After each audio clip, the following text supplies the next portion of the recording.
pig, Polak, disgusting, vulgar, greasy. Those kind of words have been on your tongue, and your sister's tongue. There's too much around here. What do you think you are, a pair of queens? Just remember what Huey Long said, that every man's a king, and I'm the king around here. And don't you forget it.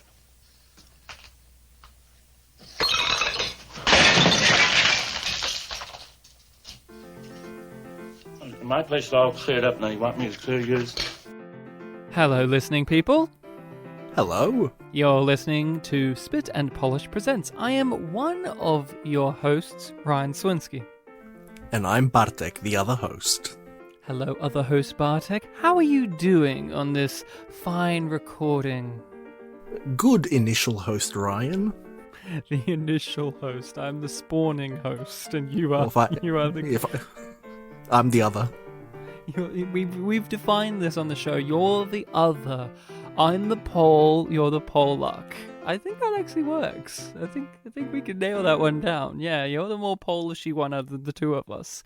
So we should rename ourselves Pole and Polak. Yeah, and keep the spitting in there instead of the and. Pole spitting Polak. I like the title of that show, actually. Well, it'd be spit. We'd be adding an ing. Oh, yeah, no, you're right. We'll remove, forget the whole thing. Let's keep it as spit and Polish, because we're always spitting, and we both happen to be Polish. We are doing our show, Pictures Powwow, in which we do a movie that has come recommended, whether it be from Bartek, whether it be from myself. This week it is a listening people's suggestion, and we were recommended a classic of not just cinema, but of stage as well. We are doing A Streetcar Named Desire, the film adaptation from 1951, starring Marlon Brando himself. So if people have not watched this or have not consumed this at all, we recommend you do. It is an interesting piece of work, and it is definitely something you should watch on your own if you have not already, instead of being spoiled by two Polish podcasters. Wouldn't you agree, Bartek? Yeah. I mean, this film's 71 or 70 years old at this point, so there's been time for some people to watch it. Yeah, there's been wars since this movie, so you've had the time. Bartek, we are still in lockdown. We are recording this through the internet, and yet when I watched this movie last night on my big television screen, I felt like it was an innocent era, because I was like, oh, look at them. They're all together in this building, and they can interact with one another and walk across the street and everything. And I'm sitting here watching this movie that's like, oh, what a nightmare world this movie is supposed to be. Look how horrible it is for everyone involved. And I'm sitting there laughing because I'm like, oh, I live in a horror right now. And I don't get to record in person with my best boy Bartek. That's your new name, Best Boy Bartek. I think I've used that before, but I'm going to use it again. What was it like for you watching this movie, and have you seen this before, or are you familiar with the source material, the original play at all? Well, first of all, I was comfy in my bed, so I wasn't in any sort of hell. In terms of my history with A Streetcar Named Desire, I hadn't seen any of it. Haven't seen the play, haven't seen, I think there's future adaptations into film, haven't seen them, haven't seen this one. So this was me really entering in fresh. And did you have any knowledge of what this was? Did you know of it before, in any way? Was there anything of this you knew before going in? Yes, but probably less than most people. I knew obviously there was the Stella line. There was obviously a Simpsons episode where they were putting on a play of it, which I don't remember the details of that episode, but there were little bits. I didn't really truly know what the general story was. Just that this was a classic, and I couldn't even remember exactly if this originated as a play or a film. Yeah. So I have seen this, not this movie before, but I have seen the play performed live in high school. We also watched another film adaptation, a TV movie adaptation, I do believe, with starring Alec Baldwin and Jessica Lange, and also John Goodman as Mitch. which was great casting choice. I've seen those. I've also read the script for the play before because we were studying it in high school. So I am familiar with it, but it was interesting to see this film because this film has a big reputation. It's got Marlon Brando, one of the greatest actors of his generation. You could still argue one of the greatest actors in the craft of acting, you could argue. And I was familiar with the iconography of the movie from pieces of pop culture riffing on it. Of course, the iconic Stella and all of that. I knew it was in black and white. I knew it was going to be a film about people being sweaty and confined in mainly one location. I knew all of that stuff going in, but there were still some interesting things watching this film and this adaptation that was really interesting and really thrilling and really kind of unique to this version and the constraints that it was under, because this is, after all, a film made by Hollywood in the 1950s, so there's going to be some things they're going to have to soften, some things they're going to have to plain old remove, and it was fascinating to watch it from that lens, as well as just appreciating it for the story, the characters, the acting, direction, and music, and so on and so forth. So Bartek, you knew nothing, you knew very little of this, so tell us what it was like, your experience watching A Streetcar Named Desire. How did it all unfold for you? I'll just give some very quick context that we have a DVD of this at my home, so I watched it on that. And just a few hours ago, because I still had, time to kill before we did this, I actually put it on again with the audio commentary on. So I do have, there were some things from there that I gleaned some information from, but not as much as I was hoping for. So there might be some things I bring up, in this episode that, I heard from that. But in terms of my, standard viewing of the 2-hour film on its own, it was really interesting. It took me a little bit to get into. Not that it was, bad or anything. It was like, once Marlon Brando comes in, it's like, ooh, feels like the film's really started. And yeah, it was really interesting seeing that every character had, real duality to them. There were, the surface level performance and then also, their real selves coming out at times. So who did the commentary track on the DVD? Just curious. So it was a kind of, I don't know how common this is in commentary tracks, but basically it was a thing where I think one of the producers sort of hosted it as like, oh, now you're going to hear from this person. And there were 3 people they had. There was the actor that played Mitch, and 2 film historians, the DVD said. And it's not like they were all together or anything like that. It was just like, you will now hear from this guy talk about this thing. You will now hear from this guy talk about this thing. It was kind of weird.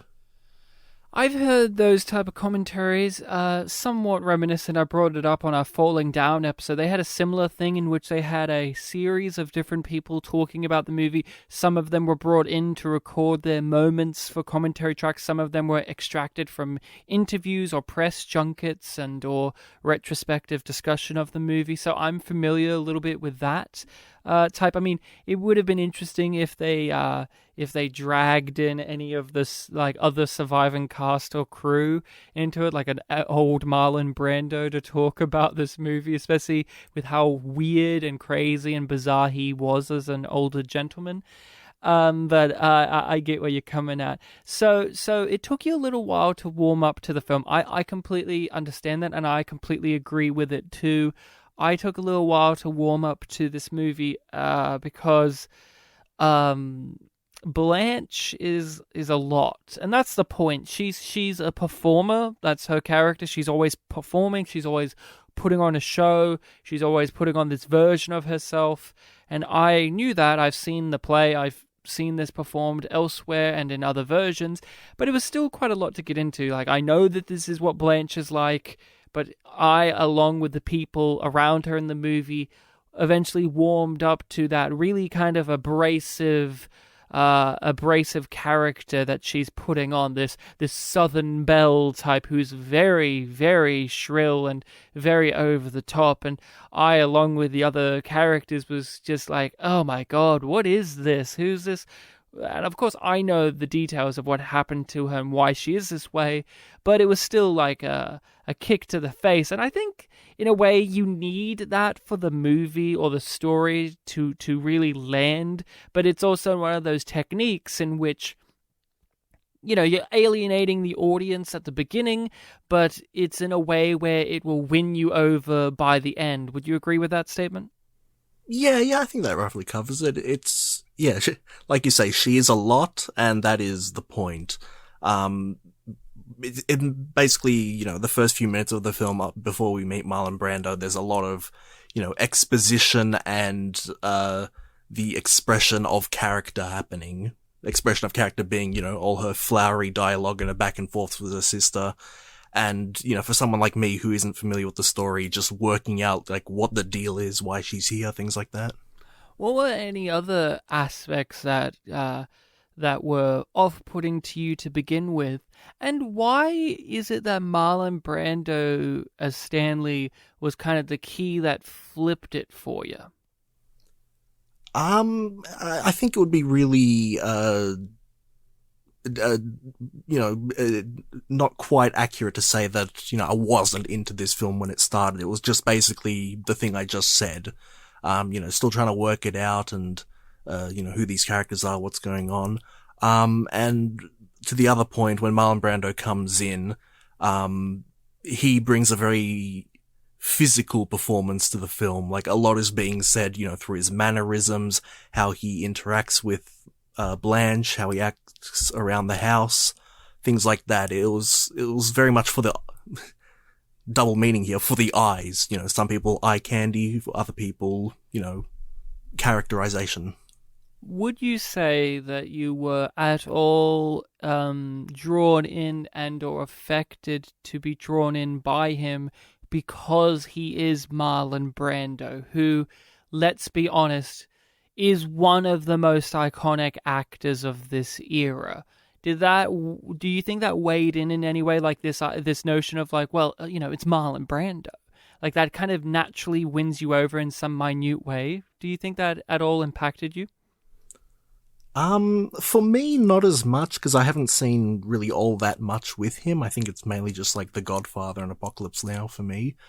But definitely I've heard, a lot about Marlon Brando. Everyone's saying he's a great actor and that this is one of his big iconic performances, like his second film role, the one that really, made him kind of big in cinema. So that, to some extent, I was paying attention because I wanted to see, what was the deal. But in terms of, not the mysticism, but the awe, I didn't have it as much. Mm-hmm. But definitely I did enjoy his performance. I think I was definitely drawn in by the legacy and the awe that is Marlon Brando when it comes to his version of Stanley, because I've seen other actors play the character. Alec Baldwin played it in the other adaptation I've seen. I like Alec Baldwin very much, but I didn't walk into that adaptation being like, oh, I've really got to be keen on this character of Stanley because, it's Alec Baldwin. No, I didn't have that. I just went, he's going to do a fine job. While this adaptation, people stated the one with Marlon Brando, even though Marlon Brando and Stanley isn't the focus of this story or movie. He's in it, he's key, but this is about Blanche, this is about Vivian Leigh. And I think it definitely did affect my viewing in a both positive and negative way. I think that it took me a lot longer to warm up to the Vivian Leigh's performance because a part of me was thinking, well, this is the Marlon Brando movie, though. This is the Marlon Brando show. This is about Marlon Brando and his unique method acting and all of that stuff. And I do admit that it took me a while to get over that hurdle, even though, yes, I keep saying it, I know how Stanley serves in this story, but I was still waiting on, but Marlon Brando is going to deliver the stuff. And he does deliver the stuff. But, our main actress, Blanche Dubois, she is what the story is really about. And she did a fantastic job. She is an actress that I am familiar with as well. She's in Gone with the Wind, and she's in a few other she was in a few other things of note that I've seen. So she wasn't unfamiliar to me, but again, it's like there's certain actors that if they're in a project, it does color the project differently. You know, like it's got like Casablanca. That's the Humphrey Bogart show. You go there for Humphrey Bogart. You got Peter Lorre, you got Sidney Greenstreet, you got everyone else there. They're great too. But you're there for Humphrey Bogart. That's who you're there for, as well as a great movie. And I missed Marlon Brando when he wasn't in the movie, but then I also detested having him there because his character is such a filthy, disgusting monster of a man. You said you've only seen him in a couple of things like Apocalypse Now and The Godfather. Since we're talking about Brando, what did you like? What else did you think of him in this, and like his performance and Stanley as a character? Also, he's a Polish representative, so how did he do for Poland? Well, to jump on what you were saying about, this is the Brando show and you have to kind of get over that. Definitely in terms of the pop culture myopia of what little I knew about this, I definitely did walk in thinking like, oh yeah, this it's got a male lead, the Marlon Brando character. But because I did walk in blind, the fact that the film started, with Blanche and moved on, with her for a while, and then we got introduced to Stanley, I kind of got the impression that like, oh, okay, so he's not quite the main character. So I kind of, in a way, settled in on that pretty well. In terms of his Polish representation, he literally has a line where he talks about how he's a proud American and it's the greatest country on earth. So I think perhaps maybe Poland would be a bit more fond of Poland. Did he look like a Polish person to you? Not hairy enough. I was going to make a joke about skin pigmentation, but then I remembered it's a black and white movie, so I can't really do that. He's not hairy enough. I was noting that down. I'm like, Bartek would be very disappointed with the lack of hairiness. That's a good point. Yeah, I say this as I'm literally stroking my soul patch and looking at my hairy arm. So yeah, that's true. Imagine, have that image in your head rent free, people. Brando is great in this. I mean, it is an iconic performance, and he does stand out from the other two main players because he is delivering that style of acting which we are now very familiar with in film, that method acting, the iconic method acting, and that naturalistic, almost mumbling some of his lines, but also knowing exactly when to say them with precision. The other two have much more of a stagey kind of acting, and I think that also was a little alienating because I am familiar with older movies, but Blanche is really playing up the stagey actingness because that's her character, and Stella is just kind of following suit with her character at the very beginning. But then you see she acts differently when she's with Stanley and when she's with Mitch and all the other guys. So she did a good job as well. But yeah, Brando, he's coming in with this energy and aura of acting that is completely different to every other cast member in the movie, and it is captivating. And we look at it now and we go, there are many actors now who have obviously do this in movies all the time, but there was just something about seeing him completely embody this paranoid, disgusting, rage-filled guy who can be charming at times. But I appreciate that, unlike my recollection, it's been over a decade since I've seen the Alec Baldwin one. My recollection of the Alec Baldwin performance was I agreed with him far more than I did with Marlon Brando's performance. Like his version of Stanley, I nodded a lot more at and was like, yeah, I kind of get where he's coming from here. Blanche is a little bit weirdo. But in this version, Stanley was just too fucking gross for me to ever truly be on his side about Blanche. And again, I think that works in favor of this adaptation because this is a story about Blanche. This is a story about her spiraling mental state and her feeling of depression and isolation and victimization. And to have someone who's actively being antagonistic towards her and nobody's stopping it because everyone's afraid of him, I think it helps sell what this movie's about more so than my recollection of Alec Baldwin's one, which I felt to be a little bit more kind. I feel like Marlon Brando got the energy level right of making this guy a scumbag, but one that you can believe that people would spend time with. I'm not sure I fully agree.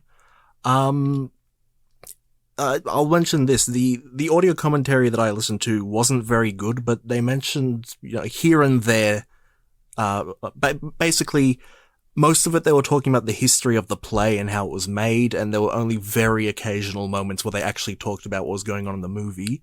And one of the times where they did talk about what was going on in the movie, they talked about how the structure of the story is such that they didn't quite want to have a central protagonist and a central antagonist. They kind of wanted every character to have elements of both. And I feel like that did come through for me. So, obviously we start with Blanche and she feels like the main character, because, we're getting her side of the story, her things, but also she's a bit antagonistic towards her sister when she mentions oh, I know how you're going to react. And definitely when we first meet Marlon Brando, he's not really having much of her shit, but then, like you said, he does make good points at times. He does take a lot of things. When we first meet him, he's getting into a fist fight at the bowling alley. Oh, that's true. Yeah, I was thinking about when tells you everything you need to know. I was thinking about when we first truly have him, speak and stuff in the house. And like you said, he is a character who you can see why some people would spend time with him. And he does have scenes where he's always, focused on something, the whole thing of how he wants to investigate what's going on with this thing because, it's also related to his wife, the missing house, things like that. So yeah, throughout the film, I did have moments where I was firmly on his side. But then also because we do follow Blanche so strongly, there are moments where I'm also on her side, but then also, I can see moments where I'm against them. So I think in that sense, the film was very effective. Yeah, and I'm also where this from different perspectives too. You're seeing this with fresh new eyes. You don't know the final outcome of the story. I'm rewatching this, so I know the final outcome. I know what Stanley does, and I'm looking at him from that viewpoint of he's a monster. Now I'm watching it from the beginning and seeing all these monstrous traits that eventually boil up to the surface into a supreme act of violence and assault. And I found him charming, I found him convincing at points, but I always found him coming from an antagonistic viewpoint and one motivated by self-interest, which is ironic because that's what he is against about Blanche. He doesn't like that Blanche is this vanity-filled person, yet at the same time, he's also a self-interested person. He's also motivated by his own wants, needs, and desires. Screw what his wife wants, screw what Blanche wants, screw what his best friend at work wants. It's all about him.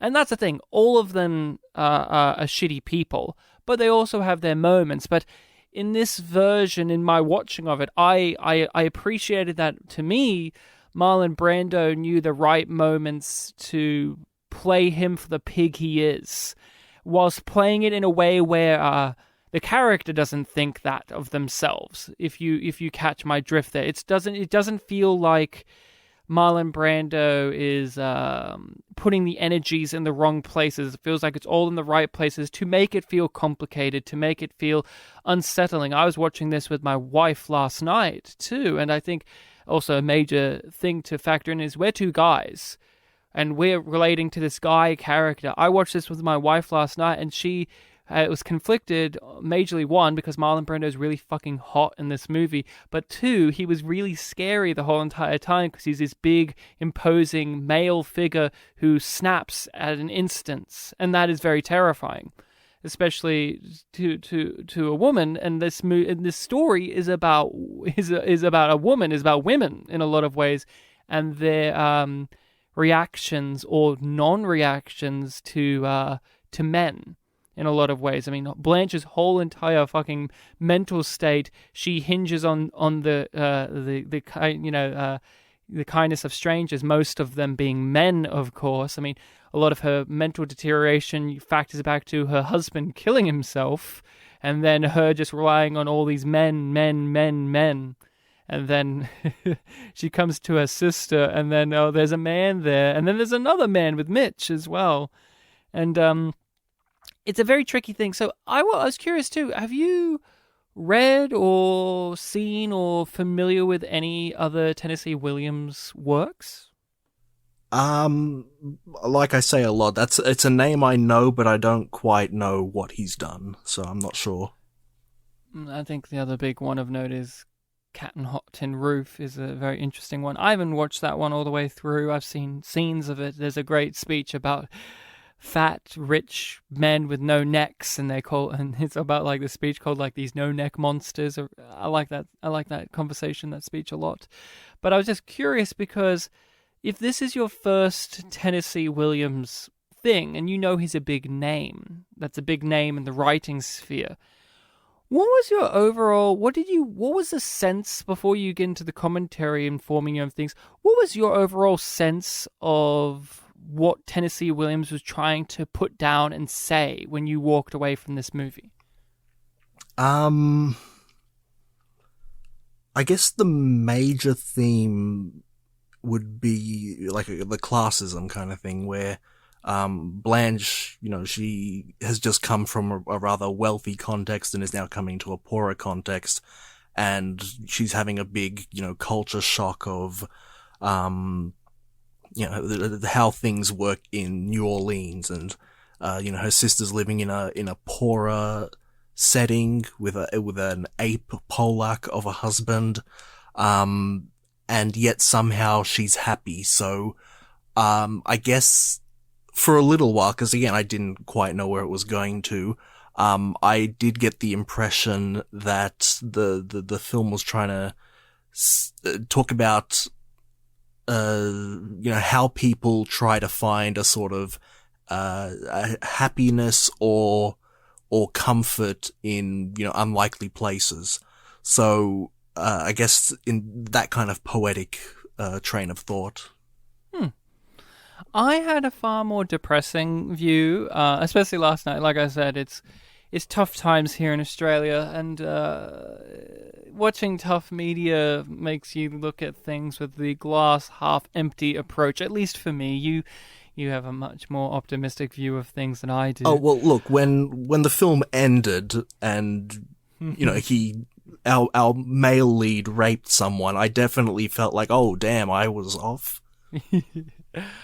I looked at it in a way where it's just like fucking miserable. Like, people get trapped in these horrible cycles and really there's no way out of them. It's also colored differently too, to me. I keep saying it's colored differently because in the ending of the play, Stella doesn't reject him and run away. She stays and things just continue on. Like, it's this never-ending fucking cycle, and it's just going to continue on and on and on and on. And everyone just accepts that it happened, but they won't speak about it. In this version, at the end, to jump to the end, Stella does seemingly reject him, but I reject that that's what that is. I think it is the cycle continuing again, because she's done that throughout the movie, and he wins her back anyway. And I don't think that this movie is that optimistic that she wouldn't accept him back again, even after the horrid events that have taken place. Because the viewpoint that the movie puts down a lot of times is good gets poisoned by the harshness of the people like Stanley, and and just the terribleness of the world. And so I walked away with this with a very depressive, pessimistic view of things. Our lead character with Blanche is mentally broken in half and basically completely snapped from reality at this point. She was hanging by a thread throughout the whole movie, and now she's completely gone. And off she drives, and we don't see her again. And they all go back to their card game, and they're all ready to go back, but they're still in shock. And then Stanley's yelling again, and it's just like nothing changes except for the worst. And that's kind of the attitude I got. And having partaken in some other Tennessee Williams works, he does have that as a kind of overwhelming feeling. But there's also like a beauty in his work, including in this movie, in this story. There's lots of beautiful, sweet, tender moments in between all of the gruesome, depressing stuff. Were there any particular moments of tenderness or of sweetness or light moments that stood out to you? Yes, despite the fact that the modern time that we live in would, probably there'll be people that would demonize a lot of the things in this film. I felt like there was a real sweetness to how the film handled, like, the post-domestic abuse making up. Yeah. Like, when the character's like, oh, I didn't mean it, honey, let's go up and, cuddle or whatever. I felt like there was a little bit of a sweetness there, and, like, the characters, like, normally when that happens, the women are, like, they're so abused that they'll go along with it, but we know they're unhappy. I felt like in this film, Stella and her neighbor Eunice, they seem to have some deeper level of familiarity with the whole situation. And it feels like they can really handle it, especially Stella, like after the yelling Stella scene, and she comes down the stairs and she's like in control at that point. Dude, I just, you and I are on opposite ends. Fucking depressed me more than anything. Like, cause all it says to me is that these women have accepted their fate, or they've deluded themselves. Hence, at the end, when everyone knows that he raped her, they're still playing into their roles that they've been doing the whole movie. Like, the upstairs neighbor is still playing that role of the wife who's trying to help, but there's this, but the dynamics are now completely fucked because we know how fucking terrible it truly is. Like, before, it was quick moments of violence and quick moments of anger, and because of how quick it was and how less severe it was, us, the audience, were somewhat willing to forgive it. And also, the only character to object to it all was Blanche, a character who we're still getting used to, who is the outsider, who does get framed as she's snooty and she's always looking down at us. But this is one of the many times where she's right. You shouldn't be getting fucking abused by your husband and accepting it. But there are those moments where it makes it complicated, as you say, where Stella admits that it kind of thrills her and kind of turns her on, and it's exciting in a lot of ways. But that's a very naive viewpoint to have, as well, as we see as the movie unfolds, as the story unfolds. So to me, that was like a damning statement about like the cyclical nature of it all, of just, the men will explode and be violent, they'll give an apology, and the women will accept it, and it will just keep going again and again and again like that. Even if the violence eventually is rape, it will just keep going on again and again and again like that. Yeah, again, I was talking from, film before the rape happens. At the end, it all gets flipped on its head.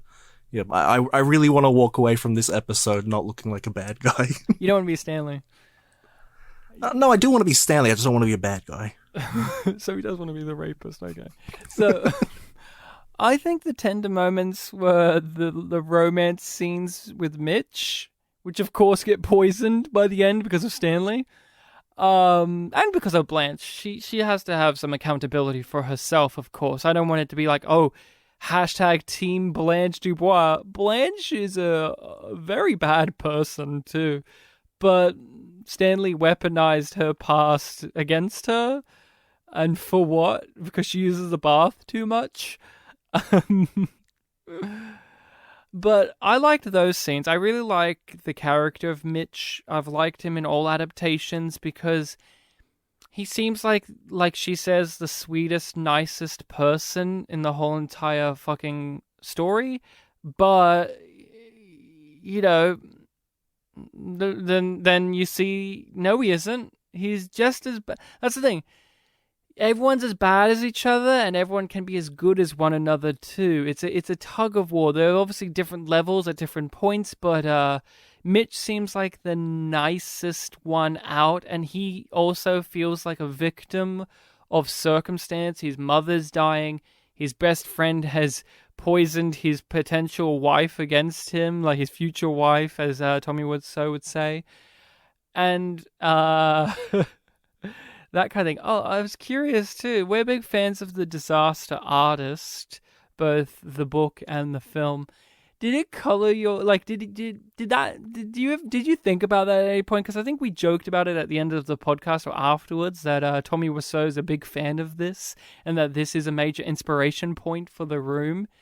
Did you think about that at all? Yeah, of course. One of the big parts in the book was just Greg Sestero talking about how bizarre it was just to see this one, strange person that he's doing an acting class with just yelling the word Stella, Stella, Stella over and over again. That's always like an image I have in my head that I really find funny. But now that you've seen this story, how does it make you feel about The Room? Because The Room itself it's like somebody watched this and misinterpreted who was the person to be caring of. Because it feels like he watched this and related to Stanley. He's like, oh, these women, they betray me. Nobody cares for me. I'm going to make a story about it. What do you think about that? Yeah, it's even though, we were talking about The Disaster Artist, I didn't quite connect it to The Room, but yeah, I am seeing parallels now. It's crazy, right? Like, how do you walk away from this story and be like, yeah, that poor guy Stanley, I wish I was him. Let's make Stanley the tragic hero. He nailed damaging his house, I guess. Yeah, he's like mix Citizen Kane and mix Streetcar Named Desire and a few other things, no Mickey Mouse stuff. Yep. And you got... Rebel Without a Cause, I think, was another one. Yeah, and you got... and let's not forget Spartacus. And then, because Greg's beard looks like Spartacus, who famously did not have a beard in that movie. Oh, it's all coming back to me now. It's all coming back to you now. But yeah, I love the stuff with Mitch. I love that actor too. He's in a few things that I've seen of recent watches. He was in the other Marlon Brando film, On the Waterfront. He plays a priest in that. He was in the film Patton, which I also watched. He played a army general in that. And this actor, whose name I do not have in front of me, this particular actor has always been good in the 4 or 5 things I've seen him in. He's really good at playing these down-to-earth guys who feel like they're stuck in this situation in which you, the audience, wish that they could just break free of it and just be happy. But most often the times aren't allowing that to be the case. In this and in On the Waterfront, he's the priest that's just trying to help out, but everything's like, oh, the world's a mess. In Patton, he's like the other general who's trying to speak rationale and reason to Patton, but it just isn't getting through that helmet of his. And he's very good. He's very good at playing those types of characters, but in differing ways. I really love the scene in which he talked about his height and his weight and all of that, and like how proud he was and how he asked her to punch his belly. Yeah, in the commentary, he made it very clear that he was really in love with this role. Like, he really loves Mitch, to the point that he was talking about when he'd see other people play Mitch, there would be one line that he would pay attention to see how they deliver it, and he'd just realize like, nope, they don't get it like I get it. I get that as an actor too. I've done that too, where I've gone to plays or performances where I've performed the similar things, or I've auditioned for the role or whatever, and I'm like, nah, I would have done it different. I would have done it here. I would have emphasized this. I would have downplayed that, and I get that too. Any standout moments outside of the final act that we've talked about, but any kind of speeches or interactions or moments that really stood out to you? I loved it when Eunice called Stanley a stinker. Yeah. That was a really funny line. I like that. He's laughing. Do you hear it, people? He's laughing right now. He's having a good old belly laugh. Oh, could we talk? No, I'm in serious podcast review mode. He's in serious pod review cast mode. Do you want to talk about what we'll talk about? I think a bit off mic about the Pole and Polak aspect of this. Sure. Well, do you want to kind of emphasize? We were talking about this a bit off mic about how this movie makes a big emphasis on the two phrases, and there's a little bit of an interesting irony to it for you at least. Yeah. So it seems like in American culture, maybe it's international as well, the term Polak is a slur against Polish people. Definitely I see it in some works, I guess.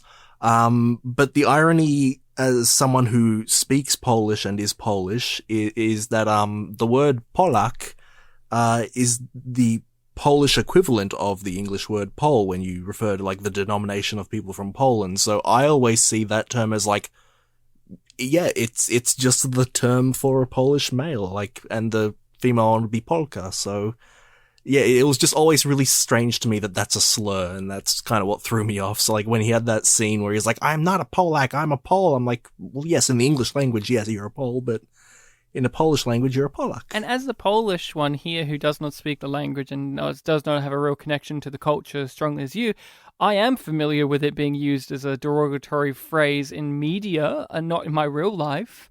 I've never had anyone use that as the insult for me being Polish. I've often just had people make fun of my name as like a weirdo foreign name. But I have seen it used in media, and obviously that reflects real life. And it's just interesting to me to hear that now, because you have brought this up on the podcast like that's the phrase, but I've just never really thought about it until we watched a piece of media that uses it, and like the character that's getting it thrown at them snaps about it. And it's just funny because I was watching it like, yeah, when she first said it, I was like, oh my God, she can't say that to him. And then to hear, no, that's the correct terminology in Polish, at least. I mean, it might carry different weight over in America, but that's the phrase. I mean, yeah, well, the reason why I said, like, oh, maybe in America, and you probably heard it whenever I mentioned the term before, but, like, I guess it's the way they say it, like the Polak rather than Polak. Yeah. Oh, I guess that they're not going to emphasis do an on accent for it. Yeah, but like the real they do the emphasis on like that first syllable, and I guess like there's a sort of like disdainful tone to that. So I guess that's just the thing. And having grown up in rural Australia, you know, the correct phrase for cultures can still be used as a slur if you say it with the emphasis, like you're saying, like there's a certain voice of bigotry, and she unwittingly does it throughout the whole movie. I guess also the thick Southern Belle accent, for people like us, at least for myself, rings of racism, because you know the South in America is very racist in culture bestowed upon us. I know that our good friends from the Contrarians are like, Texas isn't like that in real life, blah blah blah blah blah. But I'm just like, yeah. Sure. You got your hat on, you got your boots, you know, all of that. Your revolver, your propane and your propane accessories, the snake you just shot. Yeah, the snake you just shot. Yeah, all that kind of stuff. You got your rangers on their horses ready to go. But yeah, a standout moment for me, I would have to say, was I really liked the film choice of when there were certain triggering moments and events, and or when Blanche's mental state was spiraling out of control, they would use this reverb and echoing and repetition of other people's dialogue.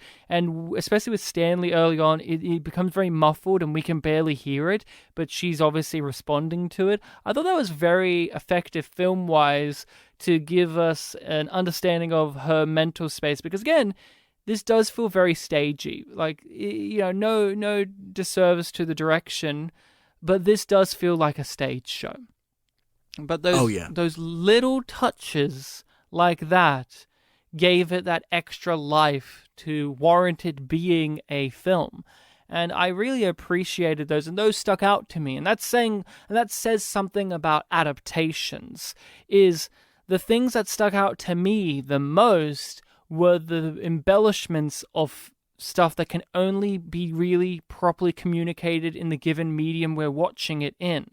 And so the filmy moments, like the use of audio there, or the intricate camera moves and the shrinking of the set as it goes along, stood out to me, and Marlon Brando's acting too, stood out to me because it was utilizing the medium that this was being used to adapt. And the rest of it, although very good, it did feel like it's clearly a stage show.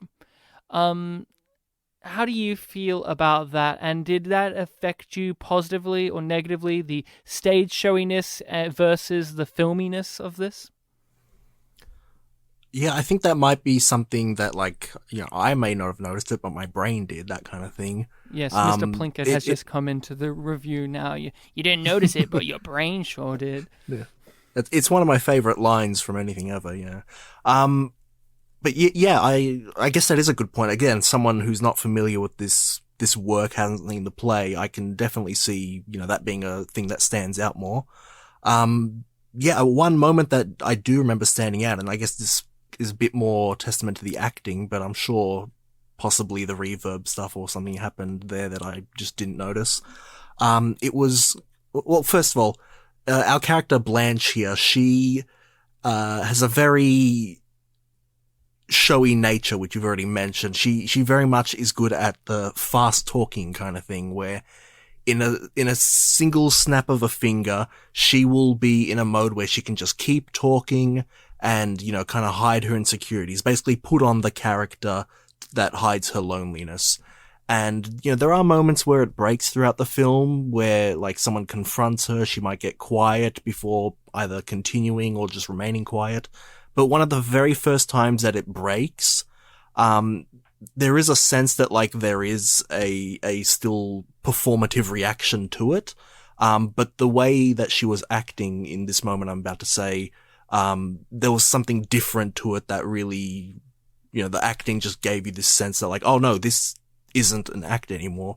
And it was in the very first scene where she's talking to Marlon Brando, in the house. Or maybe it was the second. It was the one where she was going to give him all the papers about what was happening. And she's in the performance mode. It's you can look through this. Yep. Here are the papers. You can have a look. And then he notices the letters that are underneath. Mm-hmm. And her strong reaction to that is just she's broken the performance. She's actually seriously unhinged, freaking out. And that showed a real duality to this character. It was one of the very first hints that there's a mental issue at stake in it present. Yeah, I agree. It's very subtle stuff that is spread throughout there, even though there's lots of overt, loud, theatrical type of things. It's those little moments like that you're pointing to that do linger with you. And again, this isn't to fault the play. I think this is a really well-written story. This film is very well done, but it does still suffer in minor parts of being a film that is adapting a stage show and not moving enough. But at the same time, I do appreciate having seen the Alec Baldwin adaptation. Something that I didn't think about was I really did appreciate that this was in black and white. I was looking at this movie being what would this be like in color? But then I've seen one in color, and I'm actually liking the stuff that the black and white's bringing. There's the black and white is subtracting things from us, and that is in a way enriching things. Like there's that whole scene in which he's going through her wardrobe in her suit, in her trunk, and we can't really tell what these outfits are like because it's in black and white. Like, here's a gold dress, it looks lovely.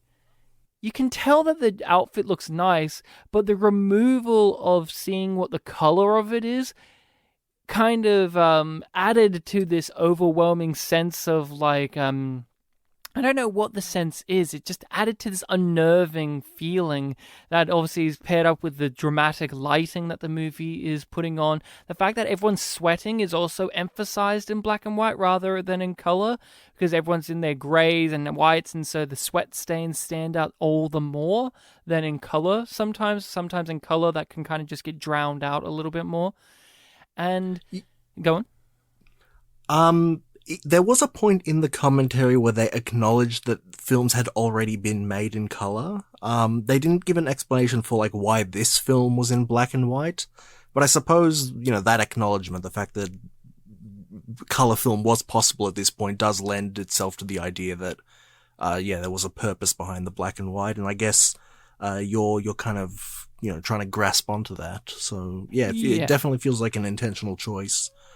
So I guess with that notion that, color film was already possible, we would look at like, oh, well, what sort of feelings do we get from color? Like, we associate color to, life or emotions and stuff, and, deliberately making something black and white, it gives it a different tone. I'm sure we had a conversation like this in a Raging Bull. I can't remember exactly. Oh, but yeah. it feels many other times we've had this conversation. I mean, we did a little while back, we did a couple years back now, we were on the Contrarians podcast, where I briefly mentioned earlier, and we did The Secret Life of Walter Mitty, which came out like 6 years earlier than this, and that movie's bright and colorful and exuberant, and it matches that movie.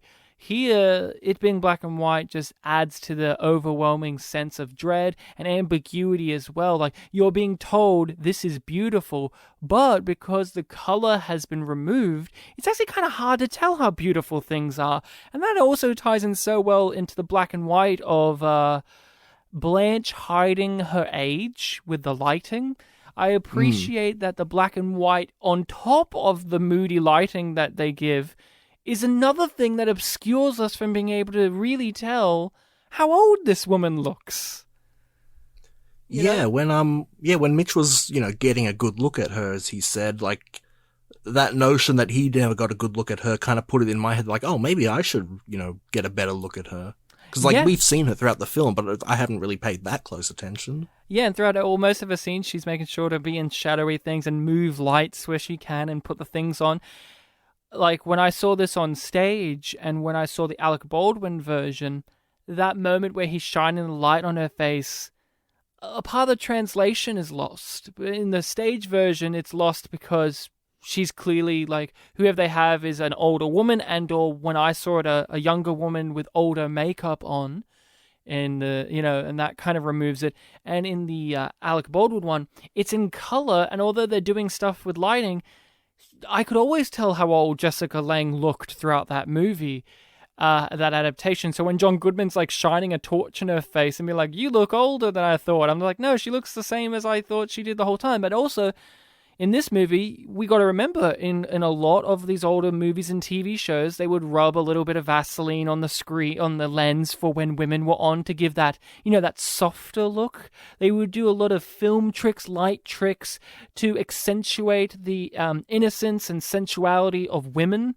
And so, in a way, if they're doing that here, I don't know if they are, but the use of black and white and the lighting within the lighting within the narrative and the black and white being chosen, if they are also implementing those old school, well done tricks of softening the image of the female characters, that again ties into like the cleverness of filmmaking and the choices being made that actually benefit the movie. Because when they did shine the light on her face, I did notice she does look a little bit older than I've been giving her credit for. And I knew that big moment was coming along, but I had kind of forgotten about it until it came along. And then I was like really appreciative of all of these choices that were made or may have been made to make that moment really hit you really hard.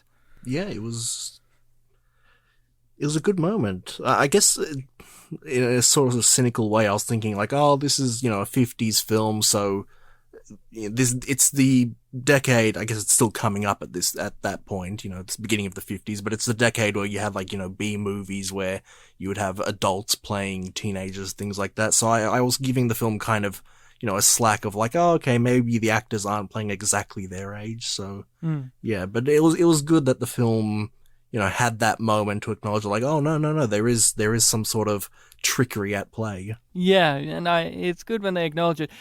We've got to, there's so many things, but we got to talk about the turn that the movie takes and the downfall of Blanche Dubois. This is your first time seeing it. Walk us through what it was like to actually see that unfold, and to also put into context that this is a movie, we just said, from 1951. I imagine you weren't expecting this to be something that was put on the table from a film from this era. Yeah, I wasn't. And to an extent, because I was seeing the dualities of these two major characters, like we like Blanche, but we also kind of don't like her at times. We like Stanley at times, but we also realize, he is an ape Polak. I was thinking like, okay, well, the film's gonna end with this kind of notion still at play. So I'm sure, people that are familiar with this know that the rape's coming, and I'm sure other people would like tell where the scene's going.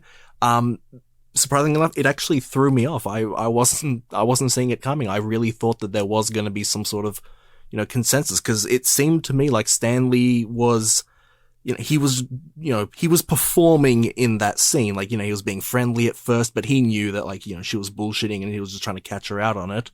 I just thought like he was, trying to freak her out, so that when he did what he did, it really kind of turned. It was the big turn for me. Did you buy it?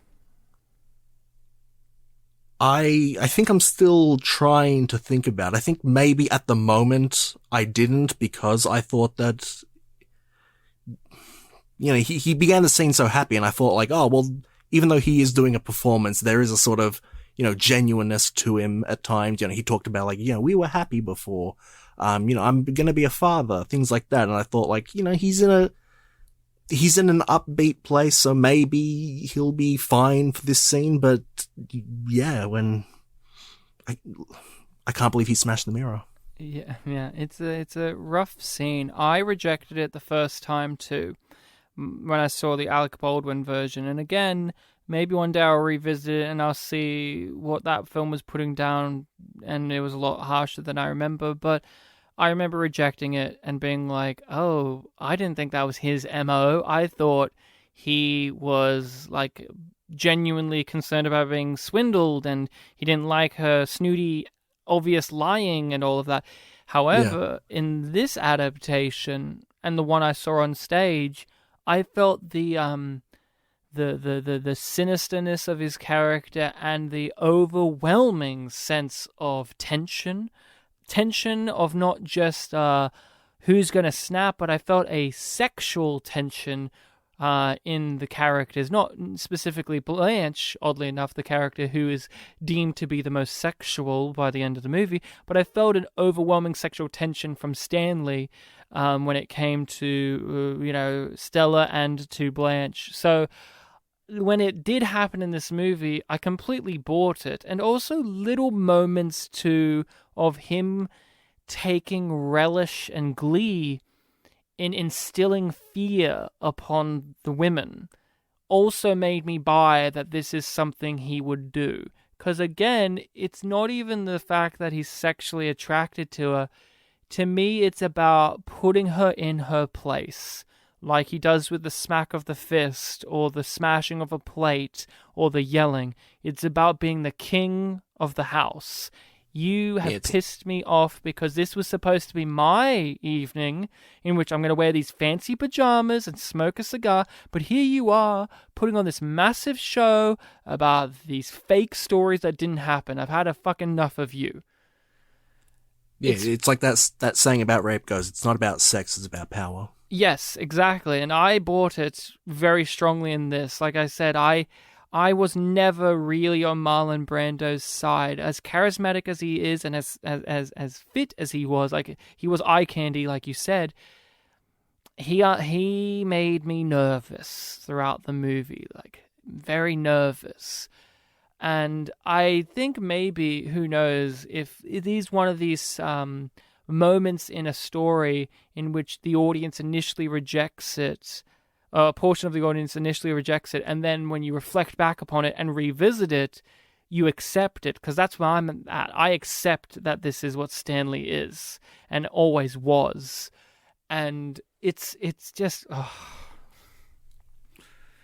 Alec Baldwin set you up for it. Yeah, Alec Baldwin set me up for it. Everyone's favorite member of the Film Actors Guild.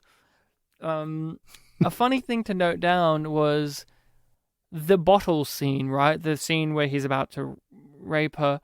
That's the scene that Marge and Ned are rehearsing in The Simpsons.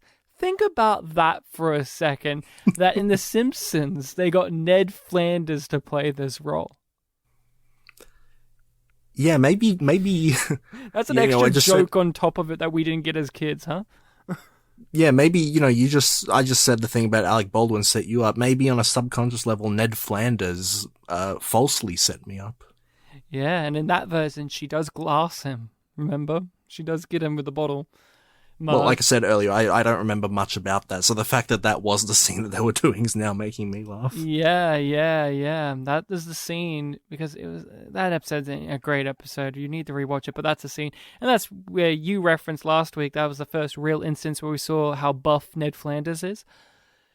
With his shirt off and all of that, and he's in the singlet and whatever. But yeah, I that final act of the show, of the movie, of the story, it's a fucking devastating gut punch. And I think there was not to give too much away, but there was a definite trend in these movies, at least of the 50s, to have these women mentally snap at the end in such a way and then be escorted away, and they're still like they're in this delusion. I don't want to give any movies away for you just in case we do want to watch them on the show, but there are ones of note that I can think of. And I don't know if it was just a recurring pattern at the time. I don't know what that says about these male writers writing for these female characters. I'm sure there's a lot of stuff people could dissect there. I'm not going to bother. But I was devastated by the end of it. When she starts to realize that these strangers are there to take her away, and she like runs around the place trying to escape through the curtains, and she's like writhing on the floor. It was so real to me. I forgot I was kind of watching a movie for a second. Like I said in an episode recently, like with Tyrannosaur, with Olivia Colman's performance, I forgot that I was watching a movie. I forgot it was in black and white. I felt like I was in the room with this person having a mental breakdown. So I had another thing. It was only after the film finished and I was looking stuff about it that I remembered, like, oh yeah, back then, mental institution equaled lobotomy. When I was watching the film, before it ended, I was just thinking like, oh yeah, she'll get help. So I wasn't in the proper period context for that scene. Definitely, if I remembered the lobotomy thing, then I would have, been a lot more horrified. Lobotomy or shock treatments, all these, archaic by today's standards of dealing with mental health. I mean, I guess we have to do One Flew Over the Cuckoo's Nest for the podcast again. That's a little again, that's right. I found it devastating. The silence of it all as well. Like, everyone's pretty silent. It's just her screaming and thrashing around. Everyone's just kind of watching on because they all know. They all don't know what to do, but they all know that this is the only option left because,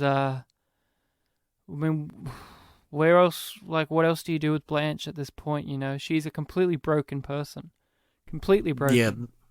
Yeah, they mentioned in the commentary that, like, her main goal, her central goal is just to find a place where she can live, And the Streetcar Named Desire took her to this home that she started to, I say get comfortable in. There were a lot of things in the way, but, she was trying to get comfortable there. And, with her mental issue, it seems to be that she's trying to find a partner to settle down with, chasing Alan, her husband from the past, or boyfriend. I can't remember if they were married or not. And then, her mental state at this point, post-rape, is that the lie she was telling in the penultimate scene was that, like, she's gonna go with a rich man on his yacht on a date. And this is the state that she's stuck in now. And at the very end, when that orderly or whoever that was is playing into, that scenario, she is finding comfort in that because she thinks she's achieving that goal. And, character's not going to suddenly back out of achieving their central goal. So it is a sort of, weird tragedy there. And even like when she's walking with him out of the house and like she's just looking at him as if this is like the reward of the film, this character that we, the audience, have also grown to love. She's looking in the direct opposite direction of Mitch, who's, sat on the table. It really was just this really tragic scene. Yeah, and doesn't even acknowledge Stella's calls out for her either. But then, see, this is the great stuff about it, is she has so many beautiful statements, but like at this point, there's so many different ways to play it or read it or whatever, because her character's such a performer. In a way, there's that thing of she knows what's going on, kinda, and she's accepting it and playing into it, but also she's at that stage where she's so mentally broken that her lies are real now to her, which is something that she stated along the way, which is like, I don't hurt people with my lies and deceptions. I'm trying to comfort people. I'm trying to give them a better reality than what is actually real. And that is what she's giving herself at the end in a lot of ways too. But again, it ties into such a performative aspect of seeing the world that's where her mental state is this performative aspect of her life is now solidifying as a reality to her. And it's just so fucked up. And that final line she has, I don't know if it is for you, but that is one of the most iconic lines from this movie and stage show is, the company of strangers. That is one of those lines that has transcended. I don't know if it's one that you were familiar with. I don't know if it was one of those ones where when she said it, you're like, oh, that's where this is from. Yeah, it was very much that's from this? Mm-hmm. Oh, okay. Yeah. And it's weird how pop culture has used that line's context and completely removed it. Like, when you hear that line, that's not this. What actually is the context of what she's saying it is not what it evokes pop culture-wise. It's been... Yeah, there's no... The line, as I understood it, through pop culture myopia, was not that it was, a character not realizing that what they're saying is not true. I thought it was like a genuine thing of like, oh yeah, sometimes you really need to, consult someone you're not familiar with. There's a comfort in that. It's removed the tragic irony from it.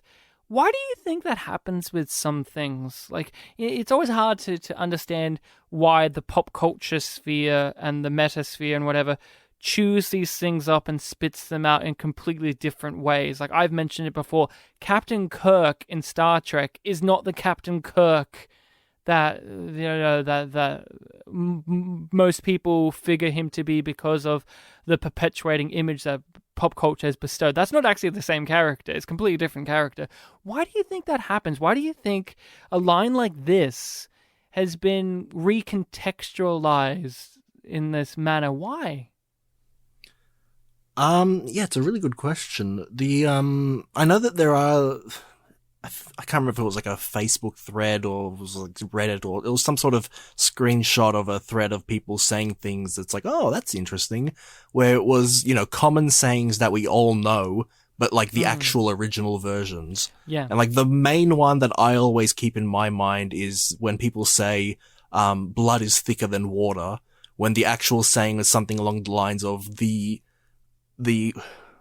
the blood of the covenant is thicker than the water of the womb. It's basically saying the exact opposite. The relationships you form are stronger than the ones that you are forced into by your relation. Yeah. And and that one especially seems to be one where it's fitting an agenda. So perhaps, I don't know how that would relate for this one, but perhaps there is some sort of agenda being set. I agree. You brought that up. That's great. Like, Rachel always brings this one up, which is curiosity killed the cat. Do you know what the ending of that is? Satisfaction brought it back? Satisfaction brought it back, but that's rarely ever used. It's always curiosity killed the cat. There is this thing of, I guess with those sayings, there's a lot of recontextualization to make them more like, kind of dour and damning in a lot of ways, and like you said, with an agenda. Here in this line, I think there's that thing of, I always remember, I won't say their name, there's always this person that we've had on the podcast who's like, I don't like sad movies. I only like watching movies that make me happy. I only want to feel happy. And I think sometimes people grab these type of lines with tragic, dramatic ironies, and they're like, ooh, but I like the line, but I don't like that it's sad. I'm going to twist it into like this other thing. And I don't know if that's the case, but that's what I get the feeling of. That's me being optimistic and not just me thinking people are dumb and didn't understand what the line's weight was in the first place and just thought it was neat and just kept using it until the original meaning was kind of lost on general masses. But that's my thing on it. Like, I also knew this person who loved this one Ed Sheeran song called Bump, but they specifically themselves edited out the final line in which like the song's like a tragic reveal that the baby didn't make it type song, because they liked the version of the song that was the baby made it. I'm like, that's crazy. But and that person I know is crazy. But yeah, anything else you want to say about A Streetcar Named Desire? When we're talking about the ending, the actual very, very ending of it, Stella's line and the going to the end, it didn't feel right to me. It's because it's not the version in the play. Yeah, when I listened to they mentioned in the commentary that that's one of the producer meddling decisions they had to do, and I didn't need to listen to the commentary to know that was the case. It felt really forced. The way they described it in the commentary was that like, for this film we need to have an ending notion of like there needs to be a set villain and they need to get their comeuppance. And it just seems to be like, suddenly Stanley is calling out for Stella again, even though he was just in his house, like playing poker or just settling the situation. Now he's suddenly screaming for her again, and she has this like really on the nose line about like, I'm never coming back here again, goes up the stairs, and like the 50s ending music plays and the end. Yeah, and it's just like, that's not the film I just watched. Fuck off. It was a betrayal. Yeah, it was a betrayal. But Yeah. I also do appreciate there is that kind of feeling of, like I said earlier, of, well, this has happened before. What's like, is it actually going to change anything? But it is different. And even the rape scene is different. Like, I appreciate that they fought very hard to get that in the movie because, obviously they weren't going to get it in the movie if they didn't fight for it. And I guess it's like, what it's like. You and I have worked on creative projects where there's many different hands and many different pies, and there's people with different wants, needs, and desires for the project. And you have to, as an artist and as a person who's also in business, have to make concessions. And where do you make the concessions? And I think it's like, in this case, it's like, here's the concessions being made. Remove the rape or have this ending. And I think if that's the way you got to do it, then that's the way it's got to be done. Like, because I think the rape aspect, if it was removed, would be the big betrayal of the story. Yeah, and even what we did see, at least it was dramatic, like the mirror getting shattered and then just cutting, that's the end. Yes, exactly. We got what was happening there. Yep. Because They also mentioned like a bunch of like really random lines just got cut out because like, oh, that's inappropriate. Like apparently there was a line somewhere where Blanche said like, oh, I want to kiss you on the mouth, and it's like, ooh, on the mouth. Yeah. That's not good. yeah, and that her husband was actually gay. The one that killed himself. That was a line cut. That's why he killed him. Yeah, she found them sleeping in bed. There was also I remember the Alec Baldwin one in the play, so this must have been cut. There's a more overt line which I didn't miss here, in which Stanley's basically like, this date has been set from the beginning. Like basically a line that's like, this event that we're going to have now, me raping you, was basically written by the time you got here.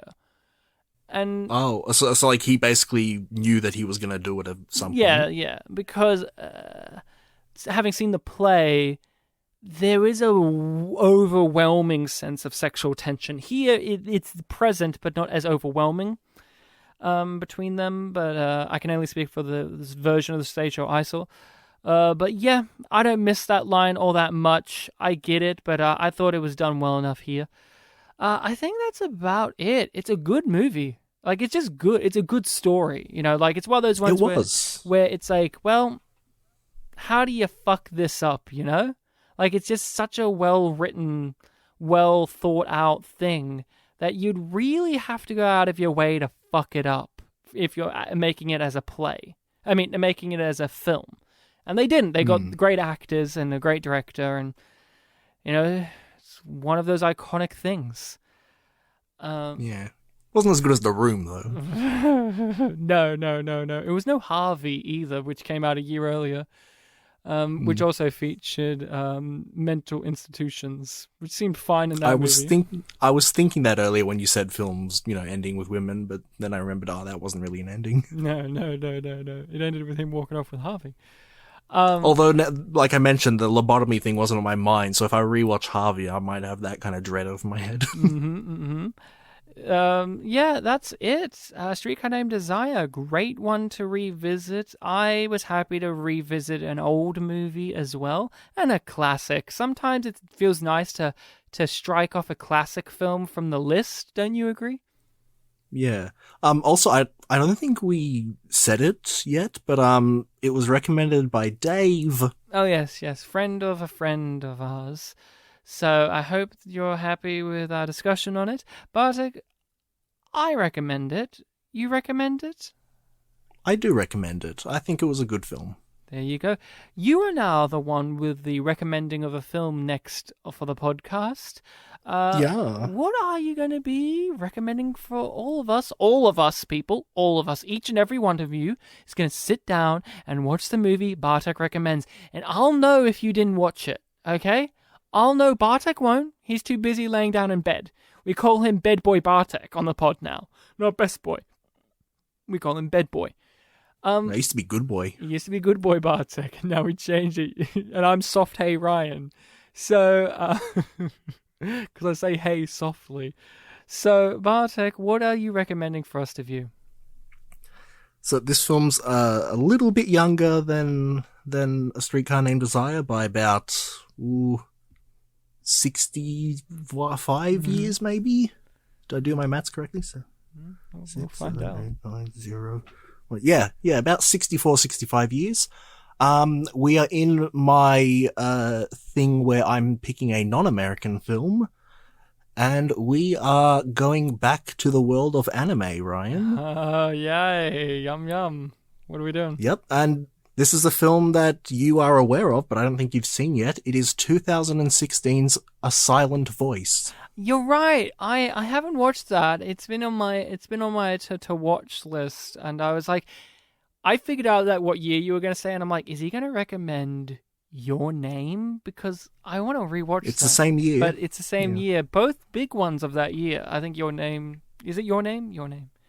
Yes. Was the bigger one. But yeah, Silent Voice... It was, yeah. The Silent Voice was the runner-up. But let's give that one a watch. Obviously, we're going to be watching this subtitled version, people.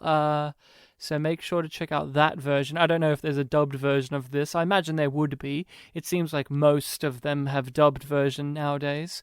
But we will be doing the subtitled version because we are purists, aren't we, Bartek? Yes, yes. I didn't even have to say we're doing the subtitled version. Ryan already knew. I knew, but some people out there might say, but I want to listen to the version with Jeff Goldblum as the voice. I don't know if he's in it, but I assume he is. I've said it before on the podcast, but the opening song of the film is an English language song, so you can enjoy that. Aren't a good, like, we will talk about this next week, I guess, but what is with Japanese animation, TV show and movie-wise, having lots of their theme songs or pivotal songs be sung in English? Because I've been watching a bunch of Ghibli's things, I've watched some anime shows of myself, and they're not all the time, but there's an overwhelming presence of that happening. Why is that? Do you know? Are you talking about like gratuitous English kind of thing? Like the songs are in English. Like there are some of these movies and shows in which they just have a song that's made for the movie. They made it for the movie, but it's sung in English. Why do you think that? Why is that? There's a lot of cultural things that I can bring up. I'm not sure which one would be relevant here. I guess some of the ones that I'll bring up are, one, certain languages loan words wouldn't really apply if we're talking about all English. I know that in Japanese culture, using English is seen as a sort of like trendy thing. I was going to say, is it something where they're like, it's in English, so it sounds foreign and cool? Yes, it's kind of like what we have with French. Like, ooh, he said a French thing. That's fancy. Like they kind of have that with English as well. There's also like gratuitous kind of appeal kind of thing.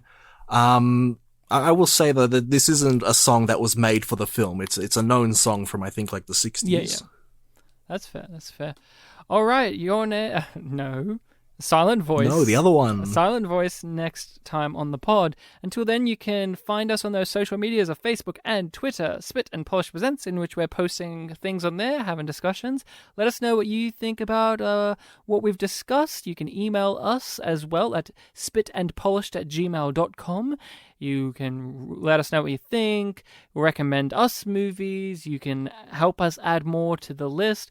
Whatever you do, you can do it on all those, which is in the description of the episode. Rate and review us on whatever podcatcher allows you to do so. It would be greatly appreciated. And that's it, Bartek. I think, how do you end such a heavy episode? We got heavy, man. We got heavy like Marlon Brando later in life. We got heavy. I had to make it. I'm sorry. I had to make the Marlon Brando got fat and bold joke. I'm sorry, Marlon Brando. Well, look, you have to leave this ending to me because there was a point in this episode where, the multiple points where it seemed like I was, advocating for, domestic abuse, things like that, saying like, oh, it's so cute that they're getting back together, things like that.